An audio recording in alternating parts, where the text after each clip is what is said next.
The news broke like a thunderclap. Philippines cancels F-16 Viper deal. Headlines flashed across Manila, Washington, and Beijing. The F-16 was the crown jewel of the Philippine military's modernization plan, but the multi-billion-dollar price tag was too much for a post-pandemic economy.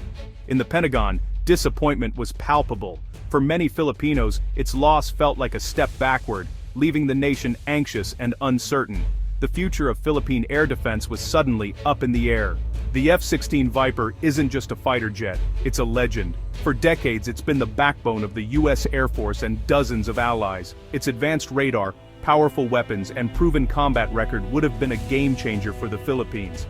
The technology gap between the F-16 and the current Philippine fleet is vast. The Viper's AESA radar and arsenal of modern missiles would have given the country a credible deterrent and real air power.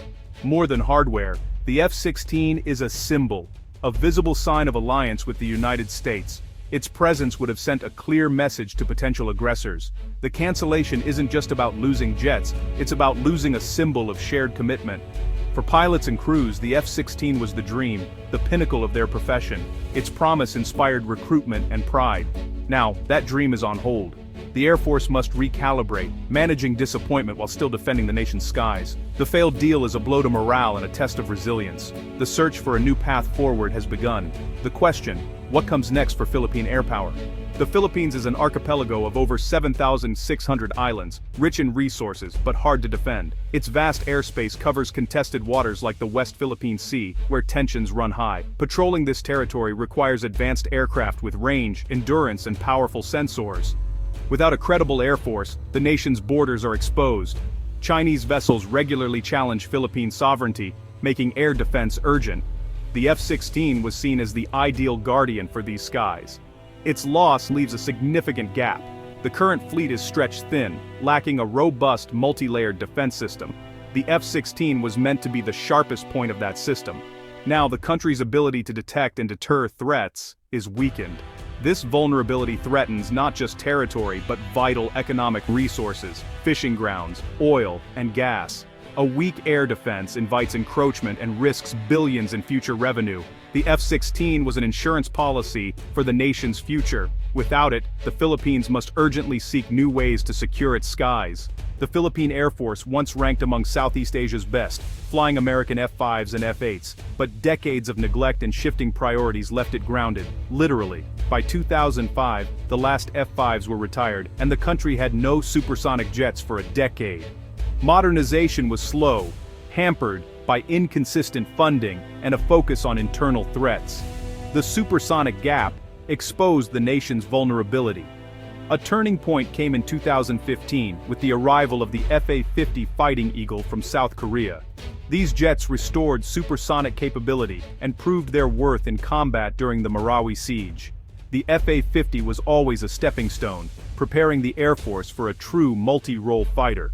The F-16 Viper was meant to be that next step, the centerpiece of the Flight Plan 2028 modernization program. Its cancellation forces a complete rethink. The Air Force has shown it can operate modern jets, but now must find a new path forward. Planners are back at the drawing board, searching for a secure future. The journey to a modern Air Force continues, but the destination has changed. With the F-16 gone, attention shifts to Sweden's Saab JAS 39 Gripen. The Gripen is a highly advanced, efficient multi-role fighter, designed for a smaller nation's needs. Its low operational cost and ease of maintenance make it attractive for the Philippines' tight budget. The Gripen can be serviced by small teams, even from remote road bases, ideal for an archipelago. The likely CD variant offers modern radar, advanced electronic warfare, and compatibility with both European and American weapons. Saab's offer includes technology transfer and industrial cooperation, supporting the Philippines' long-term aerospace ambitions. But the Gripen lacks the political weight of the F-16. Choosing a Swedish jet could be seen as a shift away from the U.S. alliance. Interoperability is another challenge. The Philippine military is heavily invested in American systems. Integrating a European jet means new training, logistics, and supply chains. Still, the Gripen is a true multi-role fighter capable of air-to-air combat, ground attack, and reconnaissance. It's a practical high-tech option for a country balancing ambition and budget. The Gripen offers a new path, but not without trade-offs. The decision will shape the Air Force for decades. The stakes couldn't be higher. The other main option isn't new at all, it's expanding the existing FA-50 fleet. The FA-50 is already the pride of the Philippine Air Force, pilots know it, crews maintain it, and logistics are in place. Buying more FA-50s is the path of least resistance, fast, affordable, and easy to integrate. A larger fleet means more patrols, more pilot training, and greater presence over the West Philippine Sea. No need for new hangars or retraining, just plug and play. But the FA-50 is a light combat aircraft, not a full-spectrum multi-role fighter. Its radar, weapons, and range are limited compared to the Gripen or F-16. More FA-50s mean quantity over cutting-edge quality. The strategic question: is it better to have more good-enough jets or fewer world-class fighters? The FA-50 is effective for patrols and light attack, but would struggle in high-intensity conflict. Expanding the fleet is pragmatic, but defers the dream of top-tier air defense. It's a budget-conscious choice, but leaves a capability gap. The Air Force must weigh immediate needs against long-term ambitions. The F-16's collapse forces a classic dilemma: quality or quantity. Some argue for high-end fighters like the Gripen, technology is king, and a few advanced jets can dominate the skies. Others say presence matters more. A larger fleet of FA-50s means more patrols, more deterrence, and more flexibility. The debate is about more than airplanes. It's about defense philosophy. Should the Philippines invest in a silver bullet force for major threats, or a workhorse fleet for daily patrols? The F-16 was meant to offer both, but cost killed the dream. Now the budget is the ultimate arbiter. Every peso spent on jets is a peso not spent on healthcare, education, or infrastructure. Defense planners must prove their choice is the best investment for national security. The final decision will be a compromise, a calculated bet on the future. The Gripen offers high-tech capability, the FA-50 offers numbers and presence. The nation must choose cutting-edge quality, practical quantity, or a blend of both. The answer will define Philippine air power for a generation. The stakes are national security itself. Out of disappointment, a new strategy is taking shape. A two-step approach. First, expand the FA-50 fleet to meet immediate needs. More jets, more patrols, more presence. This is a quick, cost-effective solution that builds on existing strengths. The plan calls for at least one more squadron of FA-50s, doubling the supersonic fleet.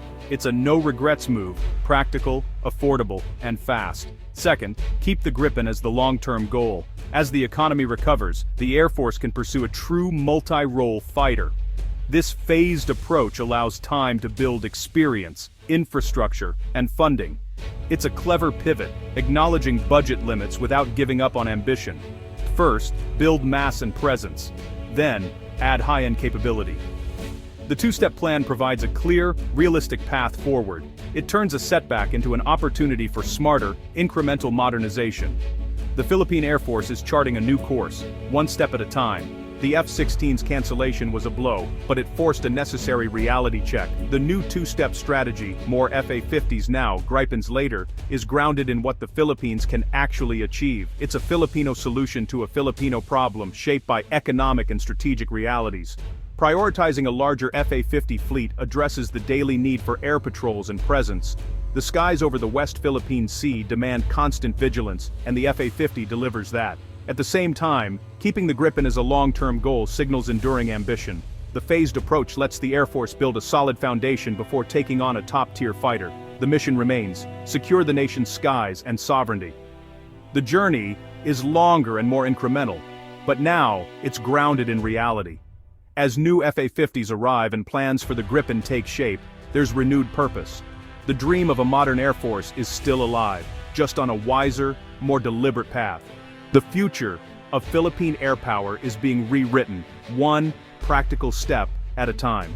The nation's skies will be guarded by resolve, by adaptation, and by a new vision for defense.